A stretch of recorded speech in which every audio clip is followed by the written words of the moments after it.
Hello dear students, welcome to VPICU online classes. How are you all? Hope you all are well. I am your physics teacher Kuldeep sir. Today I will teach you about mass energy, electrostatic potential energy, chemical potential energy, magnetic potential energy. बेटा आज आपको इस video में, इसके पहले वाले video में आपको बताया गया था ग्रेविटेशनल पोटेंशियल एनर्जी यानी गुरुत्वीय स्थिर ऊर्जा के बारे में आपको मैंने अच्छे से समझा दिया था। और आपको इलास्टिक पोटेंशियल एनर्जी यानी प्रत्यास्थ स्थिर ऊर्जा के बारे में भी मैंने आपको बता दिया था। ठीक है, इसके जो भी फॉर्मूले होते मैंने आपको डिस्क्राइब कर दिया था। आज हम लोग को इस वीडियो में पढ़ना है mass energy, electrostatic potential energy, ठीक है, chemical potential energy, magnetic potential energy, इन सारी चीज़ों के बारे में आज हमको इस वीडियो में पढ़ना है। तो आइए बेटा हम लोग शुरुआत करते हैं। द्रव्यमान ऊर्जा मास एनर्जी क्या होता है, आपको पता होगा कि जो द्रव्यमान ऊर्जा है इसको आइंस्टीन नामक साइंटिस्ट ने दिया था। किसने दिया था? आइंस्टीन नामक साइंटिस्ट ने दिया था। आइंस्टीन कौन थे? एक बहुत ही फेमस साइंटिस्ट हैं, ठीक है, जिनका भौतिकी के क्षेत्र में बहुत ही बड़ा योगदान है। इसलिए इन्हें हम लोग आधुनिक भौतिक विज्ञान का जनक भी कहते हैं। ठीक है, मॉडर्न फिजिक्स का हम लोग इनको क्या बोलते हैं? Father of physics. ठीक है, मॉडर्न फिजिक्स के फादर हैं। ठीक, तो इसमें होता क्या है, आइंस्टीन के समय से पूर्व यह माना जाता था कि द्रव्यमान एवं ऊर्जा दो अलग अलग स्वरूप हैं, परंतु सन 1905 ईस्वी में, कब? 1905 ईस्वी में आइंस्टीन ने बताया कि द्रव्यमान व ऊर्जा परस्पर एक दूसरे से संबंधित होते हैं।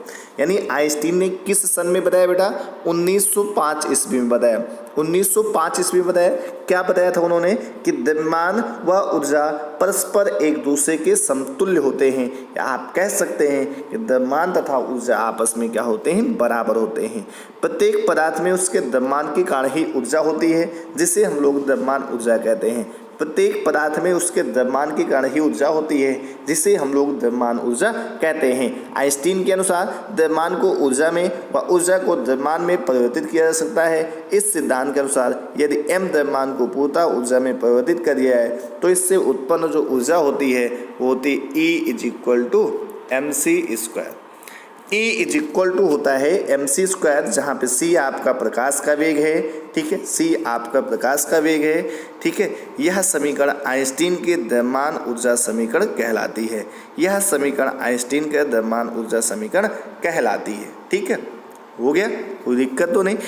तो आपको याद रखना है द्रव्यमान ऊर्जा के बारे में किसने बताया था? आइंस्टीन ने बताया था। कब बताया था? 1905 ईस्वी में बताया था। क्या बताया था? कि द्रव्यमान तथा ऊर्जा एक दूसरे के क्या होते हैं? समतुल्य होते हैं। द्रव्यमान तथा ऊर्जा एक दूसरे के क्या होते हैं? समतुल्य होते हैं। ये आपका जो समीकरण होता है इसको आइंस्टीन के द्रव्यमान ऊर्जा समीकरण भी कहते हैं। क्या कहते हैं? आइंस्टीन के द्रव्यमान ऊर्जा समीकरण भी कहते हैं। इसके बाद हम लोग बात करते हैं नेक्स्ट टॉपिक पे। नेक्स्ट टॉपिक है आपका इलेक्ट्रोस्टैटिक पोटेंशियल एनर्जी, स्थिर वैद्युत स्थितिज ऊर्जा। स्थिर वैद्युत स्थितिज ऊर्जा होता क्या है?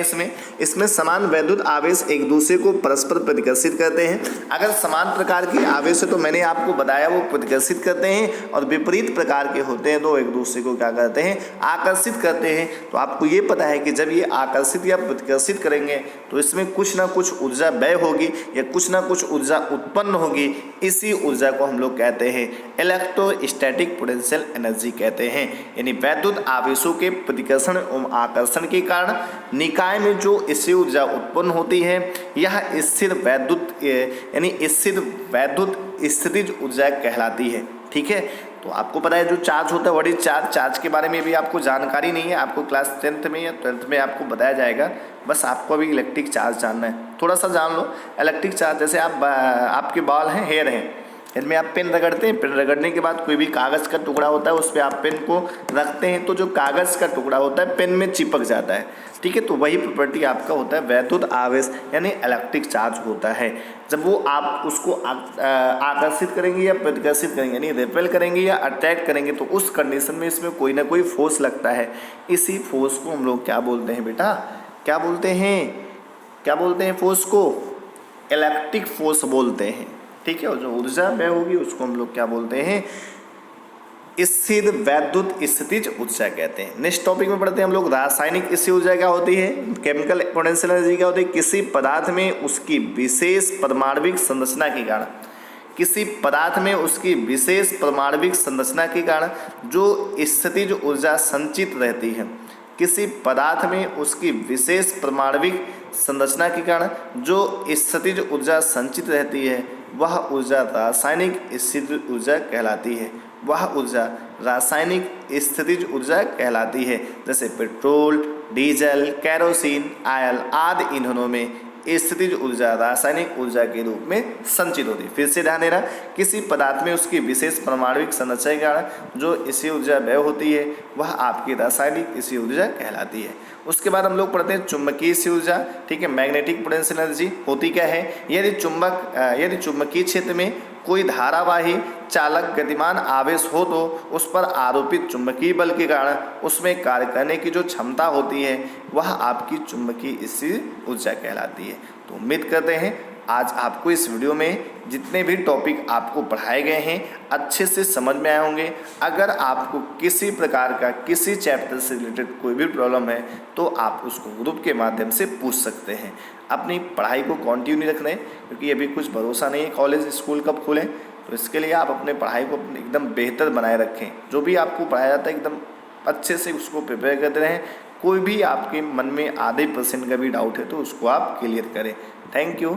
Stay home, be safe, keep learning.